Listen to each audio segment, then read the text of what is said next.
পবিত্র মাহে রমজানের সবাইকে অনেক অনেক শুভেচ্ছা। আসসালামু আলাইকুম এভরিওয়ান। আজকে আমি আপনাদের সাথে শেয়ার করছি সবচেয়ে মজাদার ফেনি এবং কতটা সহজে রান্না করা যায়। তার জন্য আমি প্রথমে নিয়েছি 1 লিটার দুধ। আমি একটা পাতিলে দুধটা আগে গরম করে নিচ্ছি এবং উতল চলে এসছে, মানে বলক চলে এসছে দুধটা। এখন আমি দিয়ে দিলাম 4টা এলাচ। আপনারা চাইলে তেজপাতা বা দারচিনি দিতে পারেন, অনেকে খায়, তবে আমার যেহেতু পছন্দ না সেজন্য শুধুমাত্র এলাচ দিয়ে দিলাম। এবং এই এলাচটা কিন্তু আমি চুলায় থাকাকালীনই ফিরনিটা আমি ওগুলো তুলে ফেলে দিই, যেহেতু আপনাদের ভাইয়া পছন্দ করে না, ইভেন আমিও খেতে পারি না। আর এখানে দেখুন আমি সাবুদানা এবং পোলাওয়ের চাল একসাথে ভিজিয়ে রেখেছিলাম। এগুলো এখন আলতো হাতে ধুয়ে নিতে হবে। এটা কিন্তু ভালোভাবে যদি আপনি ঘষে ঘষে ধুতে যান, কষলে সেক্ষেত্রে কিন্তু ভেঙে যাওয়ার সম্ভাবনা থাকে। এজন্য আলতো হাতে ধুয়ে এবার আমি গরম দুধের মধ্যে দিয়ে দিলাম।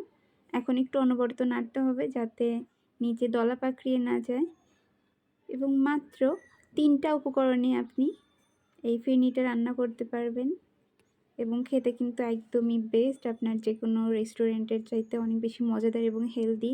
রমজানে আমরা জানি যে সবাই কম বেশি ফিরনি খেতে পছন্দ করি। ইফতারে দেখা যাচ্ছে বাইরে থেকে অনেকে ওয়ান টাইমে কিনে নিয়ে আসে।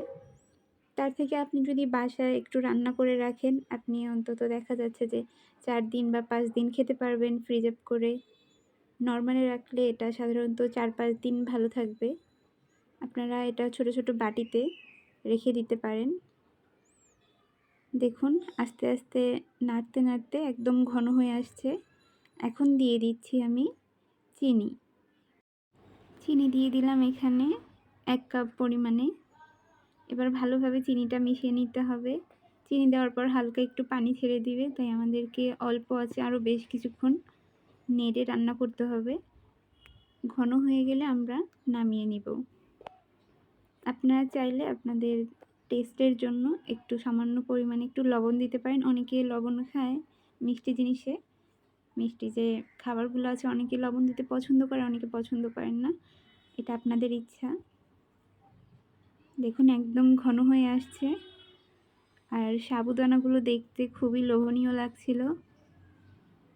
মাত্র 3টা উপকরণে এরকম মজাদার ফিরনি যদি আপনি বাসায় রান্না করতে পারেন, তাহলে কেন আপনি বাইরে থেকে কিনে খাবেন। এখন আমি সার্ভিং ডিশে সার্ভ করে নিব। আমি সবসময় চেষ্টা করি ডেজার্ট আইটেমগুলো ছোট ছোট বাটিতে করে সার্ভ করতে, যাতে করে একটা ভাঙার পর দেখা যাচ্ছে আপনি সাইড থেকে একটু খেলে ওটা যদি রেখে দেন ওখানে পানি উঠে আসে। এজন্য আপনারা সবসময় চেষ্টা করবেন যে ডেজার্ট বা যে কোনো জিনিস ছোট ছোট বাটিতে রাখতে, যাতে আপনারা একবারেই ওটা বের করে খেয়ে নিতে পারেন। আপনারা আপনাদের পছন্দ মতো বিভিন্ন ধরনের বাদাম এবং কিশমিশ দিয়ে সাজিয়ে নিতে পারেন। আমি এখানে অল্প কিছু ব্ল্যাক কিশমিশ এবং একটা পেস্তা বাদাম দিয়েছি, যেহেতু আপনাদের ভাইয়া পছন্দ করে না, এজন্য আমি যেটা খাবো ওটাতে একটু গার্নিশ করে নিয়েছি। সো যারা ভিডিওটা দেখেছেন অনেক ধন্যবাদ। আল্লাহ হাফেজ।